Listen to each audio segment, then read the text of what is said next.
तो कल Chris Hemsworth के थॉर की तरफ से एक पोस्ट आया जो कि ऑडियंस को काफ़ी ज़्यादा इमोशनल कर दिया, जहाँ पे वो इनडायरेक्टली कहना चाहते हैं कि जो थॉर की जर्नी है वो लिटरली अनफॉरगेटेबल है और वो ये कभी नहीं भूलेंगे। क्या वो ये भी हिंट दे रहे हैं कि शायद एवेंजर्स डूम्सडे या फिर कह सीक्रेट वॉर उनकी एक लास्ट फिल्म है एज अ थॉर? और अगर ऐसा है तो आखिर क्यों हो रहा है? इसके पीछे की दो रीज़न है, प्रोफेशनल और पर्सनल। हम लोग दोनों समझने की कोशिश करते हैं कि आखिरकार क्रिस हेम्सवर्थ की जर्नी एज अ थॉर क्यों ख़त्म होने वाली है और इससे मार्वल को आगे क्या फ्यूचर इम्पैक्ट पड़ेगा, और क्रिस हेम्सवर्थ का ये पर्सनल डिसीजन भी क्यों हो सकता है अगर मार्वल इनको थॉर के लिए दोबारा कंसिडर भी करता है तो सबसे पहले हम लोग समझते हैं क्रिस हेम्सवर्थ को, जो कि एज अ थॉर हम लोग को दिखाई दिए थे एमसीयू में और तब से ये चले आ रहे हैं। और जब भी ऑडियंस थॉर को इमेजिन करती है तो क्रिस हेम्सवर्थ की शक्ल आती है, जैसे कि कैप्टन अमेरिका के लिए क्रिस इवंस, आयरन मैन के लिए रॉबर्ट डॉनी जूनियर। लेकिन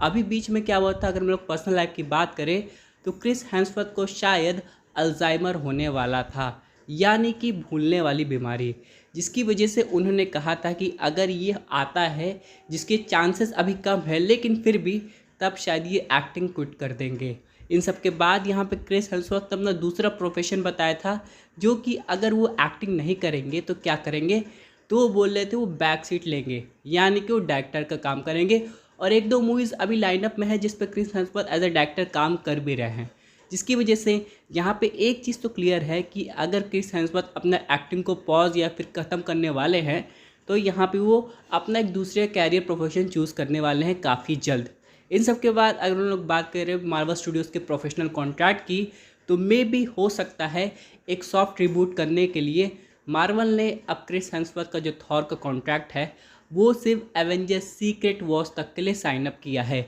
जिसके बाद यहाँ पे मार्वल में भी एक यंगर वर्जन के थॉर को कास्ट करेगा, क्योंकि उसे अपने यूनिवर्स फिर से दिखाना है जिसमें नए चेहरे आएंगे, captain America, iron man, black window, सबके। तो इसीलिए यहाँ पे मार्वल अब अगर लॉन्ग टर्म सोच रहा है, क्योंकि ऑडियंस भी काफ़ी पुरानी हो गई है और जो नई ऑडियंस है वो इतनी सारी मल्टीवर्स लाइनअप देख के कंफ्यूज हो जाएगी, और इसलिए मार्वल स्टूडियोज़ यहाँ पे ये तय करता है कि क्यों ना ऑडियंस को एक फ्रेश यूनिवर्स दिया जाए आफ्टर सीक्रेट वॉर्स, जहाँ पे चाहे नई ऑडियंस हो पुरानी, सबके लिए एक बढ़िया प्रेजेंटेशन हो। जैसे कि आप लोग बात करें डीसी यूनिवर्स की, तो वो भी अपने यूनिवर्स की शुरुआत 2025 यानी कि इस ईयर से कर रहे हैं, चाहे वो टीवी शो हो या फिर सुपरमैन की पहली मूवी, जिससे यहाँ पे यंगर ओल्डर ऑडियंस को इनके यूनिवर्स को समझने में काफ़ी आसानी हो सकती है। उसी तरह मार्वल भी अगर ऐसा करना चाह रहा होगा तो मैं भी उन्होंने थॉर के लिए एक नया चेहरा सोच के रखा हो, जो कि शायद ऑडियंस पसंद ना करे,